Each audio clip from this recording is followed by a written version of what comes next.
I do still have some chocolate coins actually from Christmas, so I will take you up on that bet of $120 billion in chocolate coins.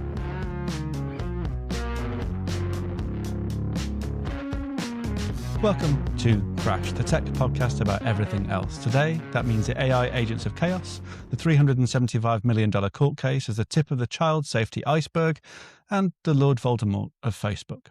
I'm Alex Hudson. And I am Chris Stoker-Walker. What have you been up to? I have been spinning up my AI agent, my newsroom that I'm doing. I'm overseeing. I'm a desk editor now, Alex, or more accurately, I'm a managing editor of 6 or 7 very nice AI agents who go out and consume all of the world's journalism for me every single day. Just before we came on air, you were showing off just how many millions of planets you're killing with the amount of energy you're using. Well, yes and no. I mean, I'm not using that much. So I've used so far today 27 million tokens, which is probably, let's see, a token is probably 3/4 of a word. So something like 20 million words of content has been ingested into my machine and then spits out a kind of terrifying, never-ending list of Telegram messages to me saying, oh, this story might be interesting. Oh, this story might be interesting. And when you're me and you cover quite a lot of stuff, that's a lot of stories. And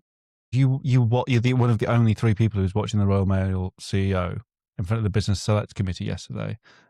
Why were you watching that? It had the rolling news on in the background, and so it was on there. I have a whole weirdly Rain Man like schedule of you listen to the radio in the morning to learn what's going on while also having ingested to you loads of email stuff, and then have the TV on in the background and saw this guy being an absolute dickhead in front of a parliamentary committee. So why wouldn't I comment on that? You can't say that someone was a dickhead. You can say that someone acted. You say something like someone acted like a dickhead. Someone acted like a dickhead. Thank you for keeping me on the right side of the media law. I'll consult my McNays, and I will retract my initial comment and say that he seemed to act a little bit like one, in my opinion. That's a validly held opinion. Having an opinion is fine. You can't say anything about. Anyway, too much journalism. And the final thing I wanted to bring up before we start is that we had a conversation about whether or not we should cover 20 years of Twitter and whether that was an important anniversary. And I have no idea if this ever made it to air or not, but I sort of said that all anniversary journalism is absolute nonsense and there needs to be a really, really good reason for it. And then I was reading The Telegraph. And who do I see in The Telegraph? None other than Chris Stoker-Walker talking about 20 years of Twitter. Yeah, I disagree with you on anniversaries. I got my early foothold in journalism by writing stories for the BBC News website's magazine section. God bless its soul. It was the best thing that the BBC ever did, and it was moronic of them to get rid of it. And a lot of that stuff was anniversary based. It's true. I think you're doing was that Finlow was there? Yeah, it was. Finlow and Nelson Rowe.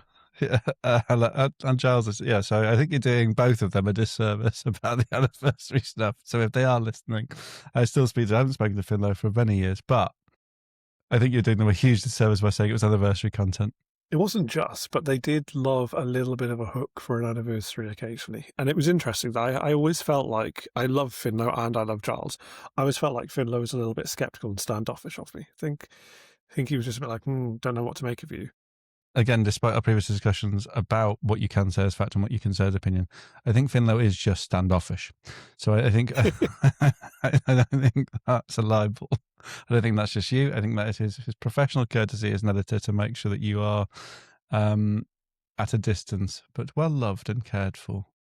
Those 2 people I wish that I could write for more often. It's a shame that I don't get to, because they were genuinely 2 of the best editors I've had, and it was fantastic right at the start of my career to get to write for them. They helped me become what I have become in terms of how I do journalism. And some people might think that's a very bad thing. They're responsible, yeah. Yeah, they're there to blame, basically, yes. That probably is a libel. If they're responsible for all of your content since, that is... They're responsible for me putting anniversary stories about Twitter into the Telegraph. Anniversary journalism is not journalism. It is just repeating things that happened in the past.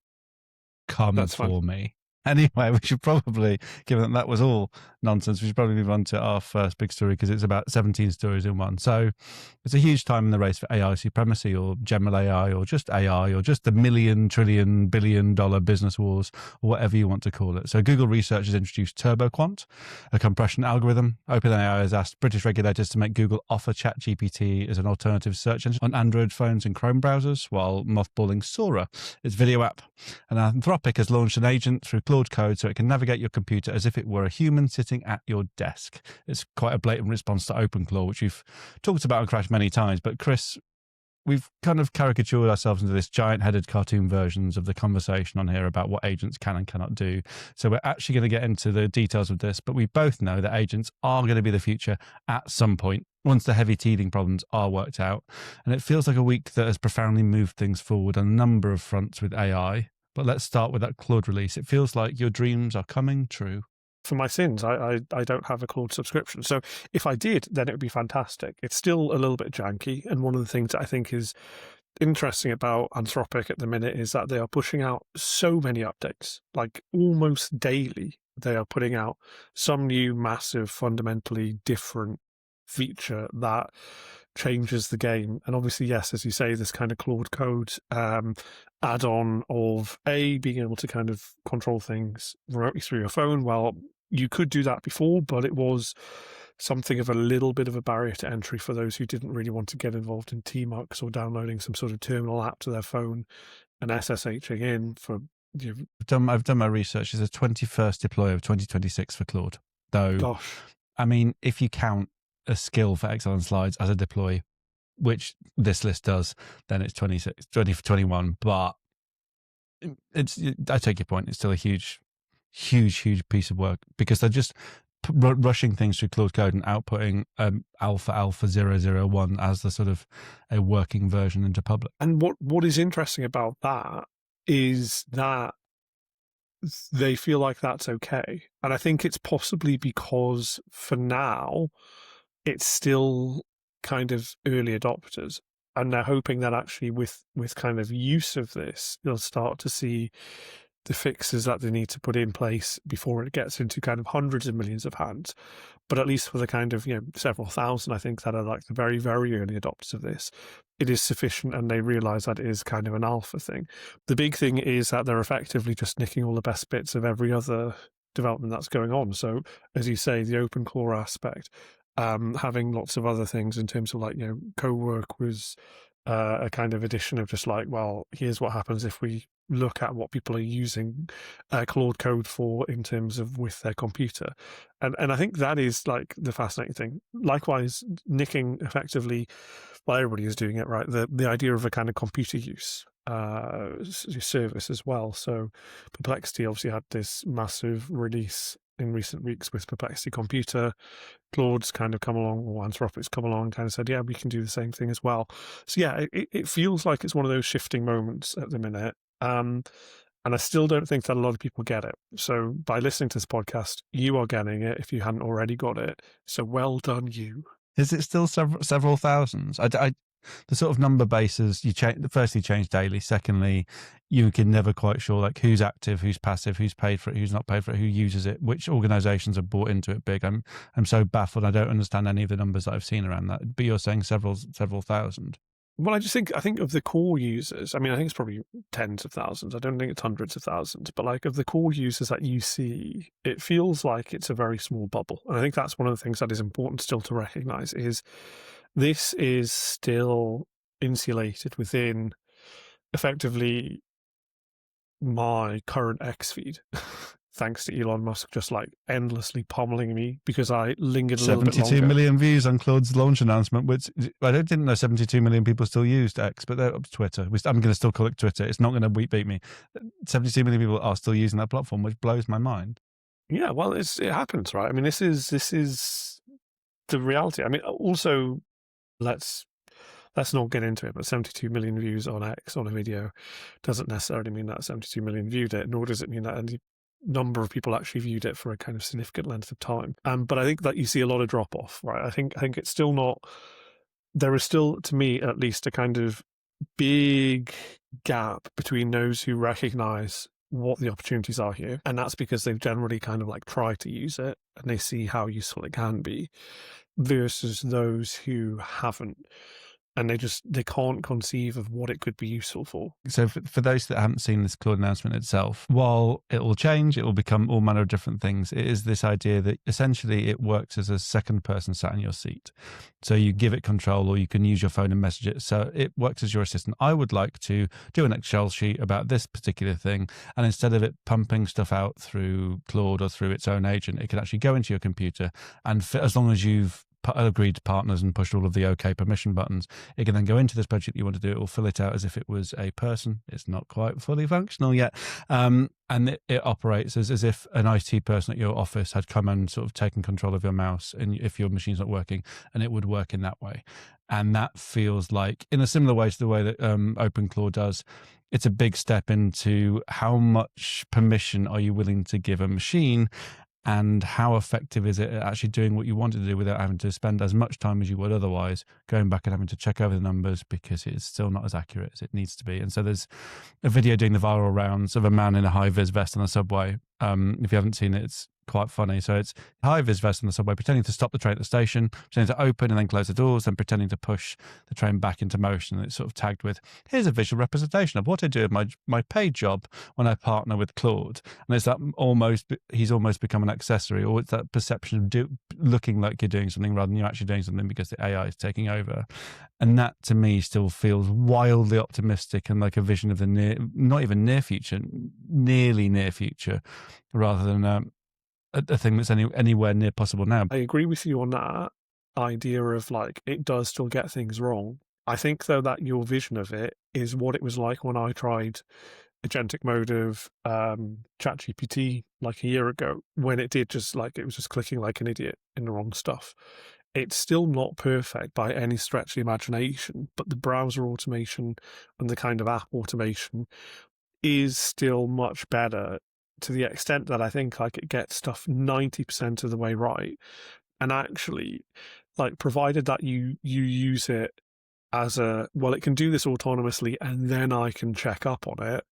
And you remember that you do have to check up on it, which a lot of people don't because they swallow the hype and they realize that this is a big thing, but actually they forget that it does have its foibles. Then it's like game changing because it's effectively like having an intern doing your stuff for you, and then you check it afterwards. If the intern gets stuff wrong, you train them out of it and they get stuff right next time, or they are no longer your intern and they don't get a staff contract. With this sort of stuff, it's improving, but it still makes really, really fundamental, simple mistakes.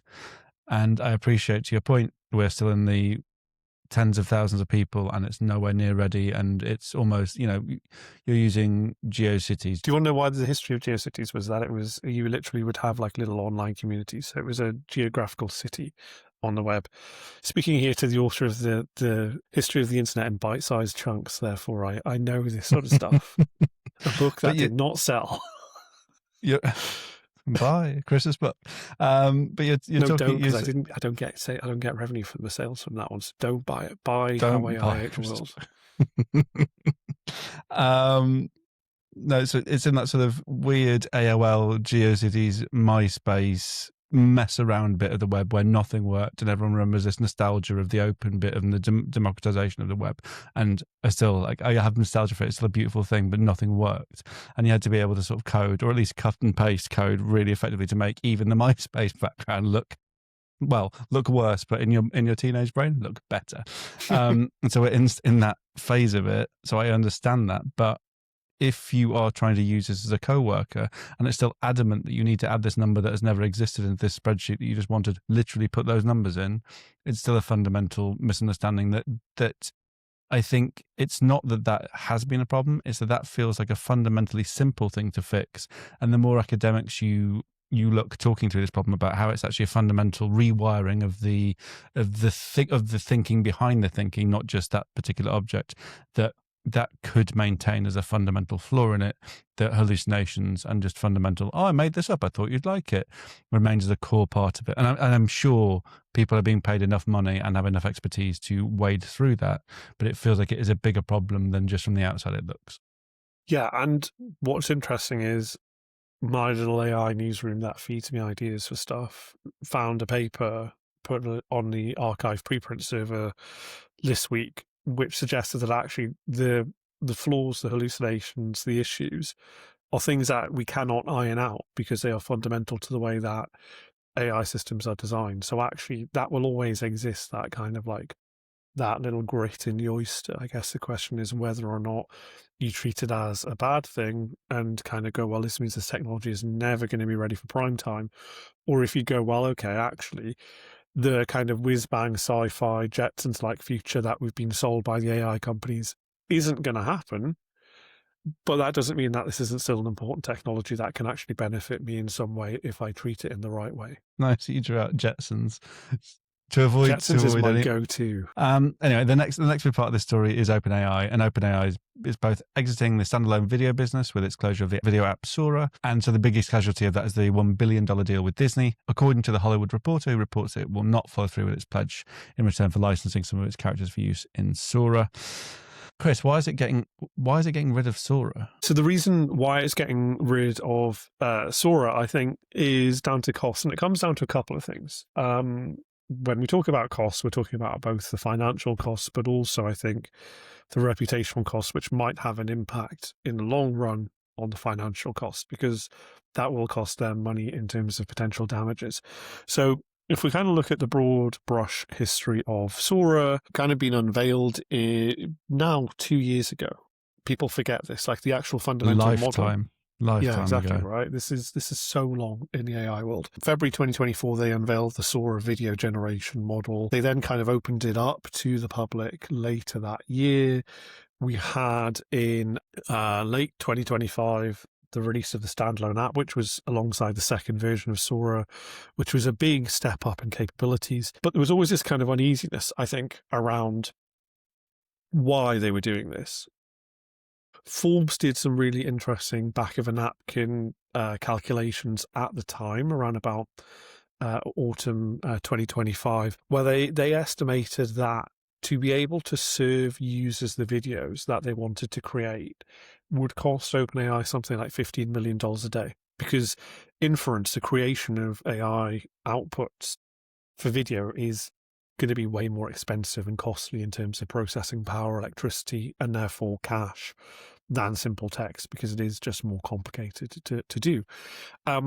So, if you're burning $15 million a day on a thing that really never took off because the social version of the app did not work very well, people found it easier to create video using Grok and other platforms like it, then why are you bothering to throw bad money after good, I think, is the fundamental question. And that was something that OpenAI had recognized. They had said in recent weeks that they were going to kind of crunch down a lot of their sort of random projects that maybe aren't quite as important to their core business, and instead focus on the fundamentals. But then there's that other cost, which is if you have a video generation tool that ran the risk of annoying Disney until you signed a $1 billion deal with them, already annoyed the CAA, the Hollywood kind of talent agency that represents some of the biggest celebrities with deep pockets of money to be able to sue you, and you annoyed the court of public opinion in forcing the estate of Martin Luther King Jr. to stand up and say,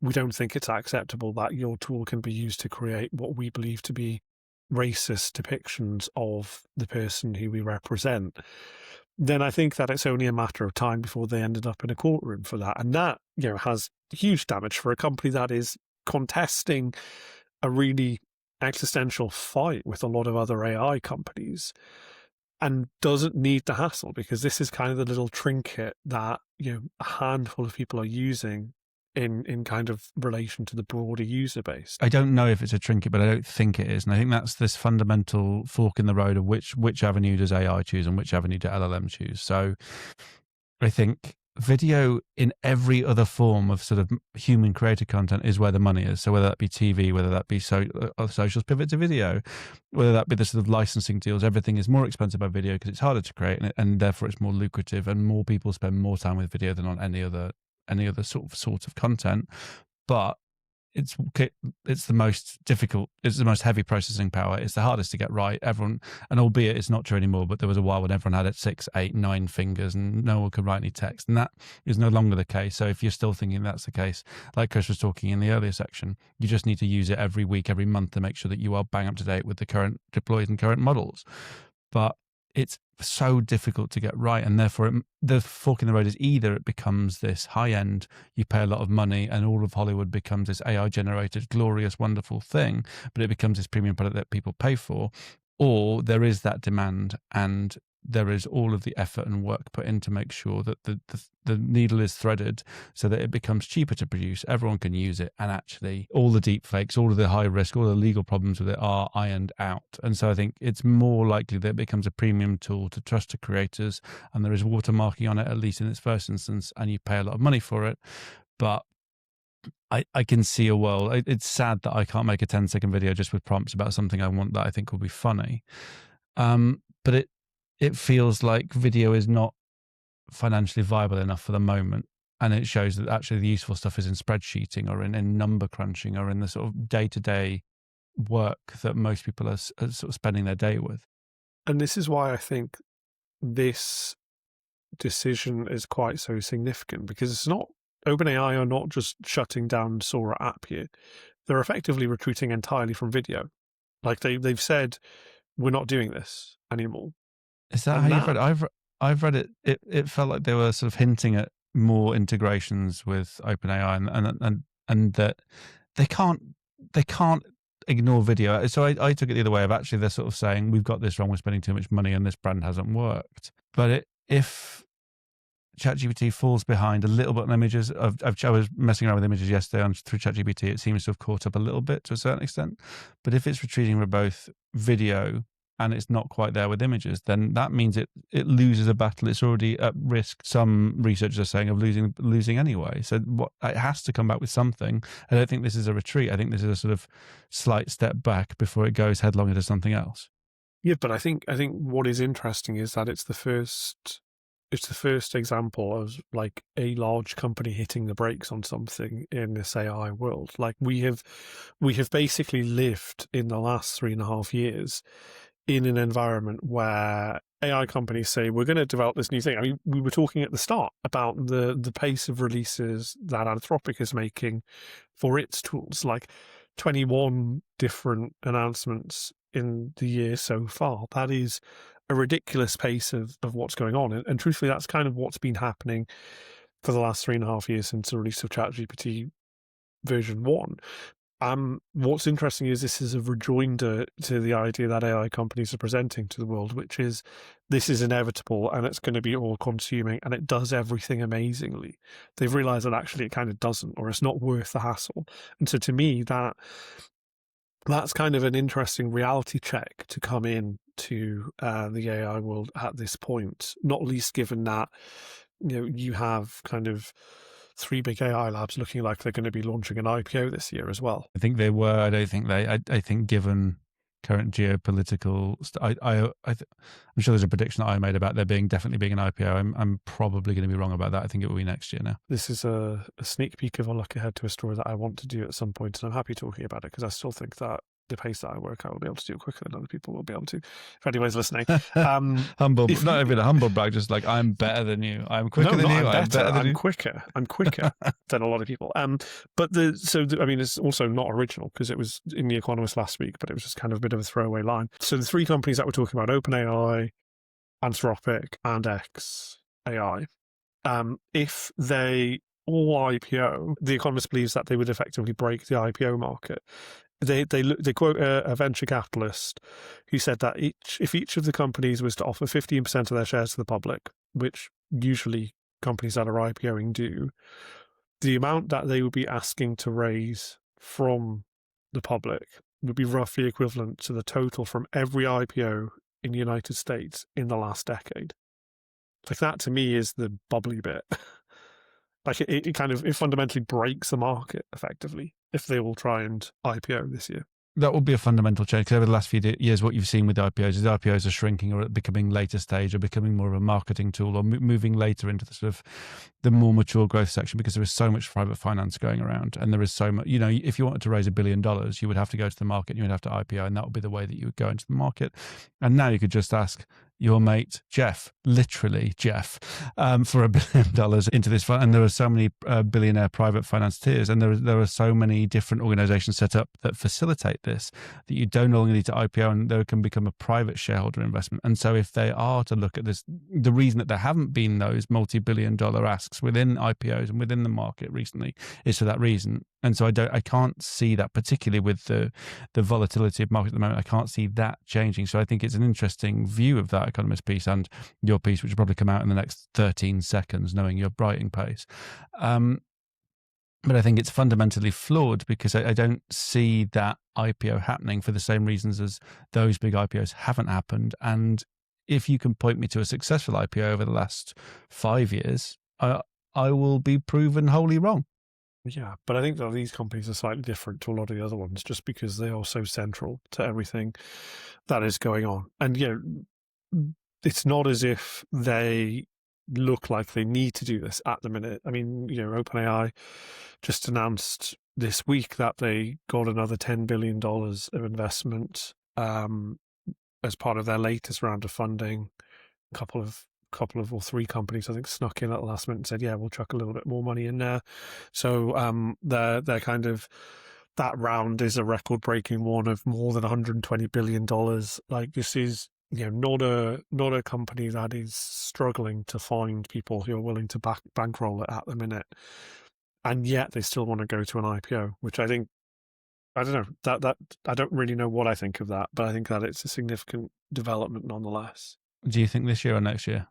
This year, I think. I genuinely think. Do you want to bet? Are we betting more or less than $120 billion? We are betting obviously more than $120 billion. It always is. It has to be chocolate based. Chocolate or alcohol based are the only two bets that are really allowed. I do still have some chocolate coins actually from Christmas, so I will take you up on that bet of $120 billion in chocolate coins. A lot of chocolate coins. I like my chocolate. What can I say? The other big OpenAI story is the case of it strong-arming Alphabet to get a piece of the search action. So they filed saying that ChatGPT should be used as a serious alternative because Google already uses AI search results and puts it into its core workings, and the AI answers are getting better on Google, even though they're still terrible. And ChatGPT wants to be considered as a search engine, despite the fact it heavily relies on search engines, not its own, mainly Bing. It's changing, it's shifting again, it changes week on week. But AI still depends on search engines rather than search engines depending on AI.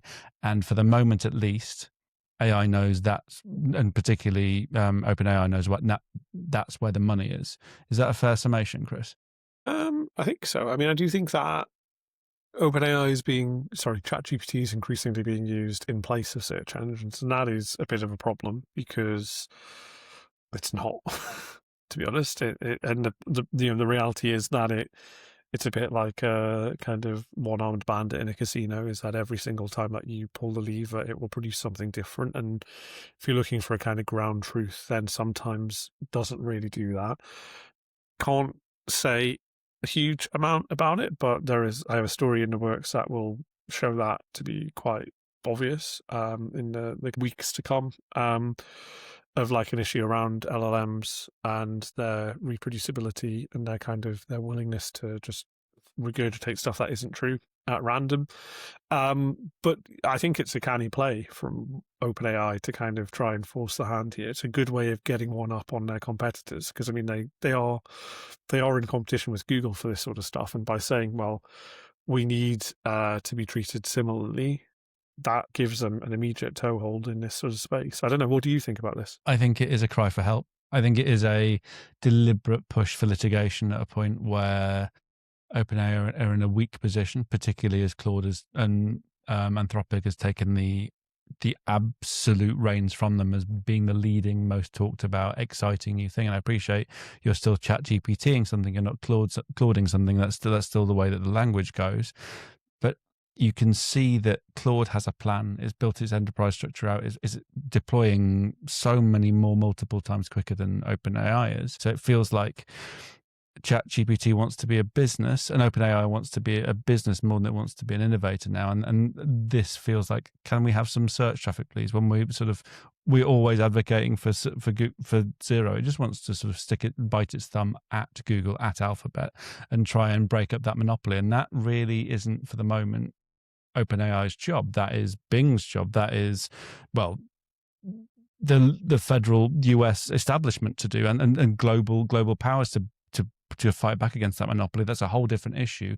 OpenAI and Sam Altman trying to get involved in this isn't particularly helping to that case. It's just making more noise around it.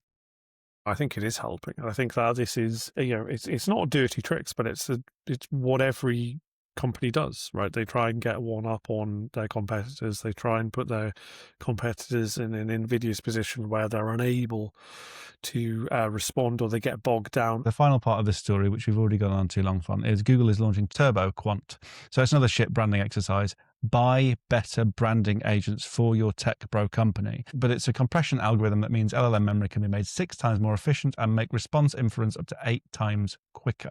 So there are a lot, and I mean a lot, of nonsense tech words in this announcement, and it's offering to rotate vectors efficiently and countless other examples. It's a long press release. I didn't understand half of it because nobody understands half of it. But what it comes down to, in my estimate, is a very small step forward to this sort of quantum leap being made possible by quantum supremacy. So it's bigger, better, faster, more reliable tech to power the exponentially increasing power and processing demands of LLMs. But this is such a small step, but you can see where it's going. So I think the first and most important question, Chris, is how much would it cost for you to advise Google's branding department on brand names? I'm the wrong person to do that because my branding is also terrible, but they should improve it because it sounds like a 1980s software package. It sounds like a knockoff early Excel or something like that. A Lotus 123 that you used to be able to get in the 1980s. He says confidently not existing at that time when Lotus 123 was about. Then the serious question is, and I think this is a pretty quick thing because it feels like the absolute start of this process, is how much further do we have to go before LLMs and the amount of processing power and the amount of heat, energy, all that stuff used for LLMs? Is there any way that that can be caught up with quantum or efficiency or this, whatever the hell they call it? I've already forgotten it. That's how bad it is. TurboQuant. Actually means that it can outpace the growth with energy efficiencies. No, I don't think it can. But I mean, that's the unfortunate reality in which we live. I do think that TurboQuant is interesting. It will be incredibly helpful for those who are running local LLMs like me, who've started to try and think about, well, actually, I don't want to give over all my data to these big tech companies. I don't really trust that they can constantly be updating my stuff all the time in the cloud. I want to host something locally. So just a conclusion to this, I've said on this, I've said on Crash many times that it feels like it's flattening and it feels like everything is getting a little bit blurry and it's now just a business rather than it becoming this tech thing. This feels like it's starting to pick up pace again. At least what is being publicly deployed feels like it's picking up pace again. Am I right on that? And what has changed to make that, if I am right, make the pace quicken? Yes, you are right. And it's basically that we've seen new generation of models that are doing some really interesting things. And part of that is also being pushed by China, where their labs are just kind of going ahead with open source, open weight models. And that is seen as a danger. It's an existential risk, right? If you can be offered something for free that is constantly updated versus something that you have to pay 20 quid or 200 quid or whatever it is a month for, you're going to go for the free one. So I think that is pushing the US AI companies to try and continue to innovate in this space. And I think that's a really exciting time to be in because ultimately, at the minute, it's benefiting us, the user. I'm just going to say it's OpenClaw and Claude Code are the two biggest drivers because I think the pace at which you can deploy and the pace at which Claude has gone, fuck it, let's just put it out, is starting. I think it's exciting and terrifying and it's making things quicker. I appreciate that in actual fact, Chris is right. It is way more complicated. It's very much nuanced. There's a lot of business going on. I understand that, but I like simple answers to complicated questions. And with that, we'll go for a short break and we'll be back in 1 second.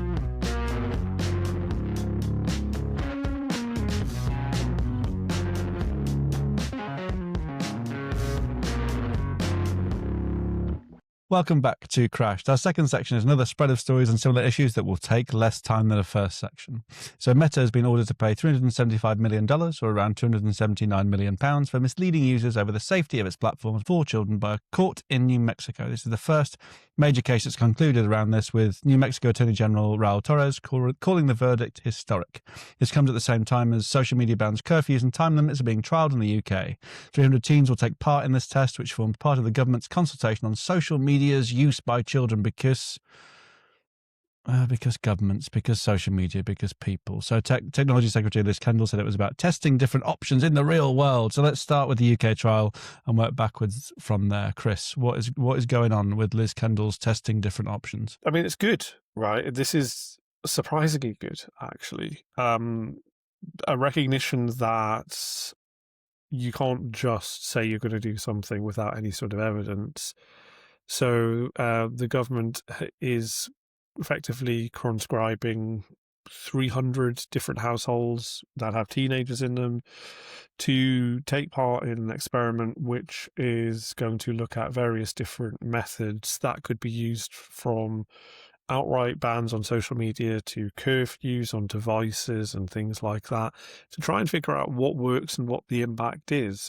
I think that this is a step in the right direction. It's also an unusual step because Liz Kendall was on Times Radio on Wednesday morning doing a half-hour kind of Q&A session, answering listeners' questions. And she was talking about the importance of taking kind of opinions before you act. Lest we forget, this was a government that looked like it was kind of gung-ho in favour of a social media ban for under-16s just a few months ago. But I'm glad to see that they are coming to some sense, and that actually they want to inject a little bit of scientific rigour into this process, because it is a very high-stakes decision. And yeah, Liz Kendall actually came across really well on Wednesday in that conversation. You think that 300 children can be a good proxy and is a valid trial? I think it's better than nothing. And I think that what we had before, which was just like no clue and kind of flying blind in the UK, is not okay. So like, I don't think, at least I hope anyway, that this isn't going to be used as the sole basis of evidence for the decisions that they make. If it is, then I retract all of the statements that I said that were very good and very positive about the government. But I do think that they're realizing that there needs to be a little bit of actual work on what the impacts are, rather than just here's what we think might happen. So no, like, I'm not saying that 300 households is plenty. If you were to do more, then it would be like a proper scientific and rigorous experiment that you'd expect to be done by a university lab. And the government in the UK at the minute is not minded to fund those sorts of things from universities at all. You believe that this is actually, they are trying to find the answers rather than trying to retrofit what they want the answers to be into research? Because I think what most likely, without wishing to prejudice the 300 participants, I think they will find short-term happiness. I think they will find this beautiful close parenting of having to find different things to do, and they for at least this trial period, they won't find any deep psychological problems with not having access to social media, because they will find ways around it with their friends. I don't fully understand the confines of what this 300 family study will show, except for the fact that social media is quite tricky to navigate sometimes. I don't know what's the big idea. Well, I think it's to get some sort of evidence base, and I agree with your skepticism, and that is why Wednesday morning I put in a request to DSIT to see if I could tag along to the experiment and see what is actually going on, because I think that it does deserve a little bit of a sort of skeptical is the wrong word, but a little bit of an impartial overview and oversight of what is going on, and perhaps a little bit of healthy journalistic, prove me wrong element there as well. Did DSIT respond to you? They have responded to you. They have responded, and it was flagged by the PR officer that I contacted and forwarded on to the actual person, the people who are responsible for overseeing that process and that part of it. I have not yet heard back from them. But go on, why are they ignoring you? Oh, I've got a deadline on Monday, Tuesday, and I've been waiting for DSIT to respond and give me at least a little bit of help with the thing, because it feels weird. if you're listening to this DSIT, or if an AI has flagged that we're mentioning DSIT, then respond to my email. I would like Valence to chat. Thanks.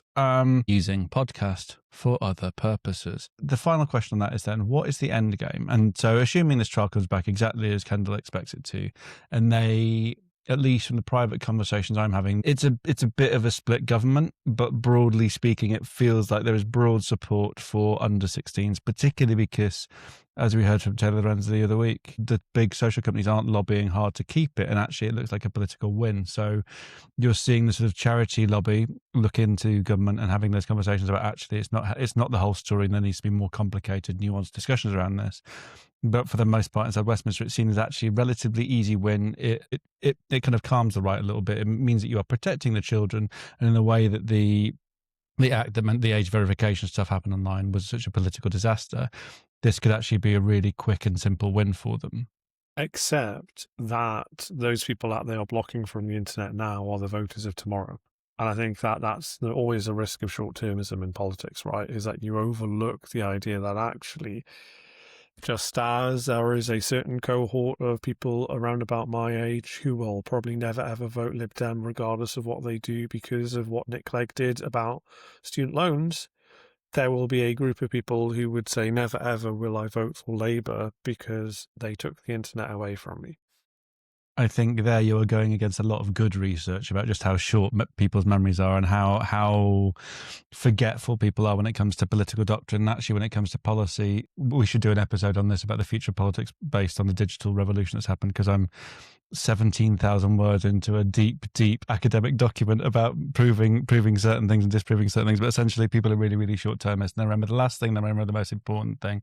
And ultimately, it's not about policy or about a specific thing that happened. It's more about vibes and the way that you associate with the person you feel like they could solve your problems, not anything to do with the policies around actually solving them. It is the economic mood. It is the vibes of a country, and it is the zhuzh of the politician that is leading that way. And so actually, when it comes to Lib Dems, that's a whole different problem. I think Labour government still think, rightly or wrongly, depending on the polling, that they have the younger voters in the bag, and they will very rarely move to conservatism, and they still believe that the two-party state will remain the two-party state. So I think that, as a calculated risk, means that they bring some of the centre towards them, and then they actually maintain some of the left on keeping action on children safe, because this is more demonstrably children are kept safe by being kept off social media, despite the go back and listen to Will's episodes around the variety of deep conversations we've had around if children's safety is reliant on social media. They think that can be true, and they think that the centre ground and the sort of assumed truth of Mumsnet and of all of the sort of schoolyard conversations around this mean that there is something to be done there. All I'm saying is, I do not forget Nick Clegg. He's on a panel today. No, he's coming to South by Southwest London. It was announced this week at some point. So South by Southwest London sounds like the exact opposite of a place that anybody would ever want to be. I am on good speaking terms with the organiser of South by Southwest London, and I have fed back my view of what they did last year. It's not for public discourse here, and I'm looking forward to hopefully going again this year, depending on if Crashed can get some press accreditation and head down to it and make mischief there, and maybe do a live record down there when it happens in June. Anyway, so speaking of Nick Clegg's former employer, Meta, so the second part of this is that Meta it is the first concluded trial of its kind. Meta has lost the case, and it's found that it has misled users over the safety of its platforms for children. So internal Meta research was shown in court, and that showed that 16% of all Instagram users had reported being shown unwanted nudity or sexual activity in a single week. The court also heard testimony from former employees about child predators using Meta platforms, and that was widely known by those working at the company at the time. A spokesperson from Meta said the company disagrees with the verdict and intends to appeal, and that Meta remains confident in their record of protecting teens online. And this is one of at least 23 major precedent-level cases, alongside the literal thousands of sort of individual harm cases against Meta, Alphabet, Snap, and ByteDance around the safety of their platforms. So since we finished recording, there's been another big Meta YouTube cases. The jury in LA has awarded the woman known as Kaylee $3 million, so £2 million, give or take, after they sued Meta and Google over a childhood addiction to social media. So the judgment finds, again, that the platforms intentionally built addictive social media platforms that harmed the 20-year-old's mental health back when they were a child. And so this will have implications on, like we say, well, you're about to hear, actually. There are hundreds of similar cases, but it is directly relevant, and it happened after we were finished recording. And most things we said still absolutely make sense, but it is kind of the second case, and it feels like they're coming in quick succession now.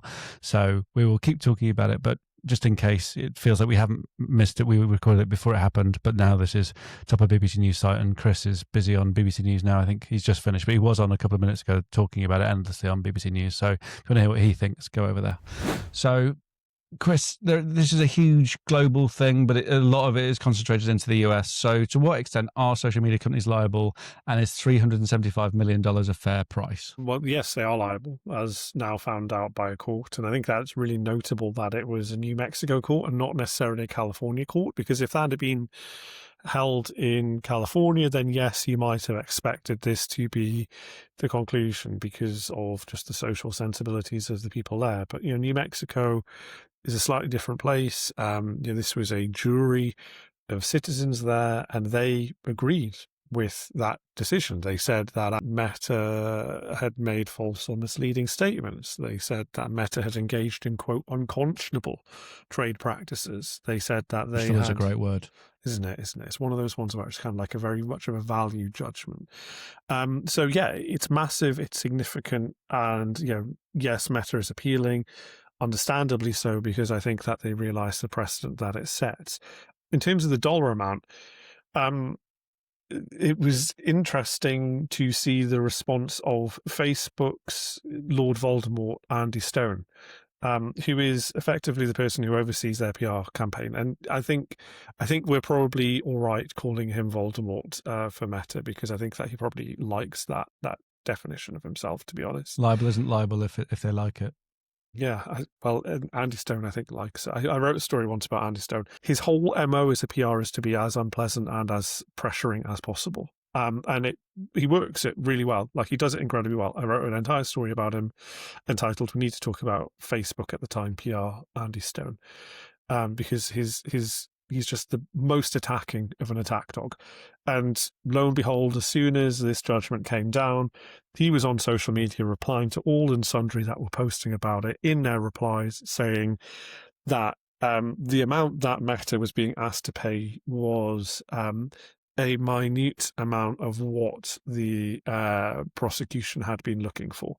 And I think that kind of says it all, both in terms of $375 million is not a lot of money for them, and also Meta sees it as a win that it was only $375 million in comparison to the scale of what they wanted. So Meta figures it made around $60 billion profit in the last financial year from around $200 billion revenue. So that's a fine of just under 0.19% of its annual revenue. And I haven't done the maths for how much of its profit, but it turns out fines don't count to your profit figures. So, tax-free. It's almost like every company has that. Same as every supermarket has that bit at the bottom where their percentage of stuff that will be nicked because of self-checkouts. And they always calculate that as if they had to hire a checkout person, what was the cost there? And it's sunk cost. So it varies between company to company, industry to industry. And it feels more and more like this is just the price of doing business. Like, have we damaged the mental health of significant billions of people? How much is that going to cost us? That's going to cost us 0.19% of annual revenue. Is that a price that's worth paying? Would it cost more to manage that and to mind that? Like, it becomes a very expensive business if you moderate. And so one option is you either over moderate and you automate your moderation so that everything interesting is removed and then free speech vanishes. Or the second thing is then that you just don't care. And far be it from me to say whether Meta do or do not care about the welfare of its user base, more that they just continue to use their platforms and consume advertising. But I'll leave that sentence blank. Anyway, do you think this, you're just talking about precedent, does this feel that it has enough in it to form the precedent of these other there's 20 something sort of big sort of federal level cases around the sort of principles of these things? Or do you think that each of these are standalone and it depends on the minutiae of each individual case? I mean, obviously, every individual case stands on its own and has its own impact and could be affected in whatever way. But I think it is notable that this is a decision that has been reached. It makes it easier for others to row in behind. I think for a while it's been the case that these companies have been seen as kind of too big to touch in any sort of way, or to kind of damage in any way. Now we're kind of realizing that actually it is okay to say in a lawsuit, that's not okay. It just feels like a mask is off a little bit here, and actually you realize that this thing isn't quite as big or as scary as you imagined it to be. And you can, if you are careful in terms of how you utilize this sort of stuff, you can actually make them hurt a little bit. Admittedly, only a little bit. And that is the key thing. This is a small amount of money in the grand scheme of things, but I think that the precedent that it sets is more significant. I think that wraps up. We've already talked too long about Meta, but I think, as we were talking about, there are literal thousands of cases. There are so many cases to come, and we will continue to talk about them because I think it is interesting about what responsibility lies there. We'll be back in 1 second.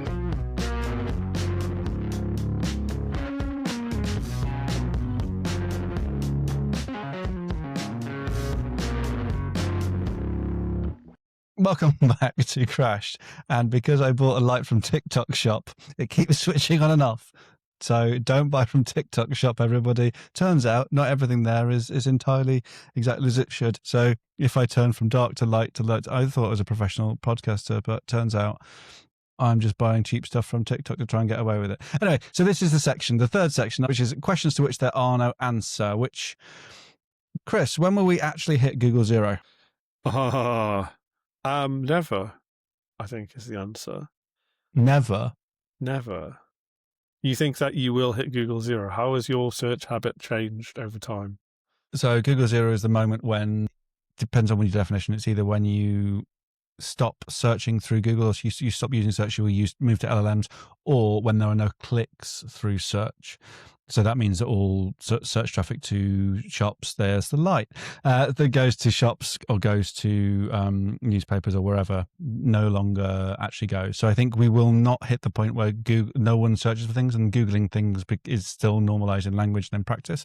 But I think when it stops clicking through to things to all but zero, so you only get the nerds who are looking for citable evidence to add to their report, I think that will be the end of the summer 2027, I think. Wow, okay. Do you think that people will still click through to the links of what time is Gladiators on this evening written by a national newspaper? I mean, I hope that nobody clicks through to that, because the quicker that Reach dies from doing that, the better. To be honest, I avoided mentioning any Reach properties for the sake. No, I mean, I feel incredibly sorry for so my local Reach newspaper. Sorry, this is now going to become a longer segue, but yeah, this is what we do now. My local Reach newspaper just launched a new premium product in an attempt to try and shore up their business. And their selling point is, we won't sell you quite as many ads that make your stories unreadable.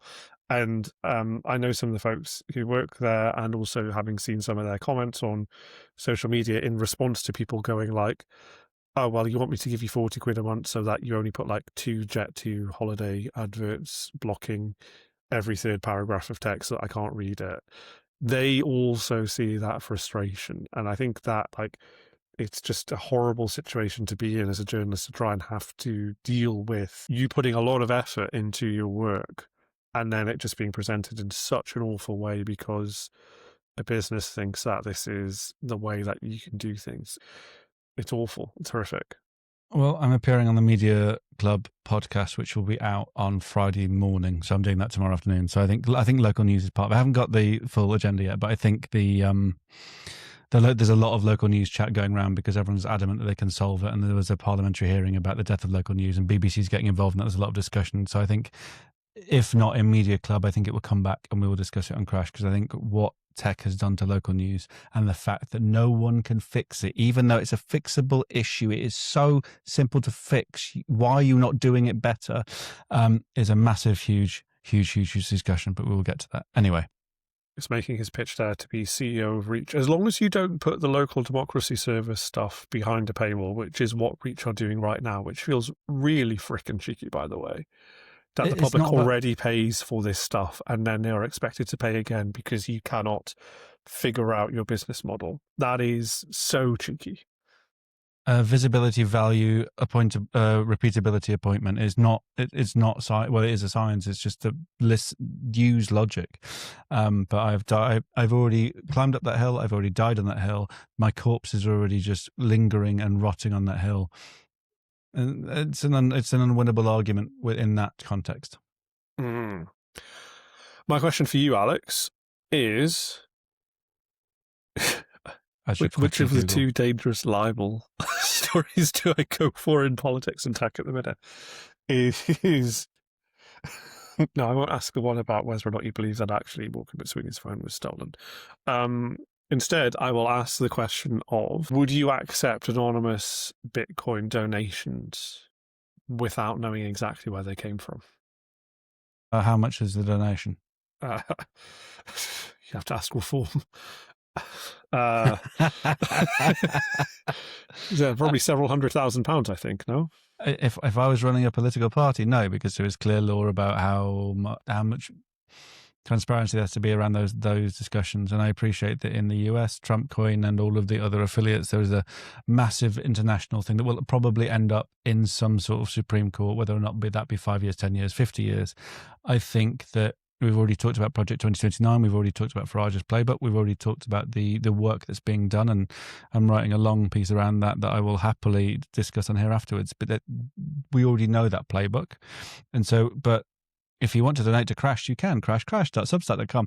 Substack doesn't accept currently Bitcoin, but I think if you are accepting small donations for a thing you are working on, it comes from Bitcoin, and you are not so close to power that you might become the next prime minister, and there is no political backtrack, there's no favors for favors, fine. If you are in politics, there is a really long rule book that you have to follow. I think the difficulty with that now is that there is no consequence. So if you win an election and you are found to be in breach of the electoral guidelines, the recompense is not that you lose your seat or that it was a by-election, it's just that you get a fine. And so it's a cost-benefit analysis. And so same as we were talking earlier about the Meta fines, it's $375 million, so that you don't have to spend $500 million, $1 billion, $2 billion on fixing some of the issues there. So it's a similar sort of thing. The consequence is outweighed by the benefit. In answer to your direct question, yes, we need to fund this podcast. We need to make money from this podcast. Donate to us so we can keep making it. We'll launch a meme coin with your face on it, I think, is what we'll Yep, do. there's absolutely no pump and dump regulations around that, and there's absolutely no ethical concerns. We're fine. No, but there are, of course, now regulations in the UK as of the time of recording just came in with the results of the Rycroft review, where actually you cannot now use cryptocurrencies in political donations. And that comes in from today as we record it, which is Wednesday. And I think that's kind of like an interesting move by the government to say, why should we have this happen? I guess the question is, why are they doing it? Is it just because actually Reform is doing this quite well and they see that as a threat? Or is there something bigger going on now? My hunch, and I haven't spent enough time with it, we need to do more on crypto. We haven't really done a crypto episode on Crashed. My hunch is that they've looked at what Trump's up to and just the opacity of where a lot of Trump's money is coming from, and seeing this Project 2029 take shape. So if you don't know what Project 2029 is, go back and listen to an episode from November of last year.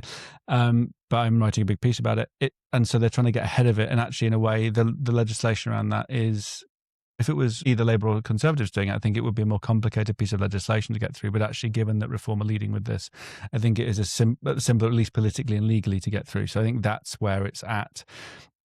But it feels like something will come next. What about AI campaigning? What about social first bot campaigning? Where does that sit? Is there legislation around that? Legislation does not move quickly enough to match the pace of change and the pace of innovation. So I think they will find a way.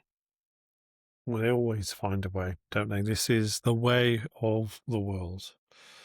And on that happy note, On that enthusiastic note, we'll be back next week. So Crashes, Everything Popular is Wrong production. Follow us on all your favourite podcast platforms. The title music is from Nuffer. Check them out on all the streamers. We're hosted by Acast, assisted by Riverside Studios, and we're published every Thursday morning. Get in touch if you want to say anything about us, if you want to have a conversation, if you want to pitch an idea. We are all ears, eyes, all of those things. You can find me at Alex Heads on TikTok, Instagram, wherever you want. Follow Chris on X at Stokel. All these links are there. If you want to support the podcast with a crash, crash.substack.com, or search for Crash Podcast wherever the hell you want, and we'll be back next week.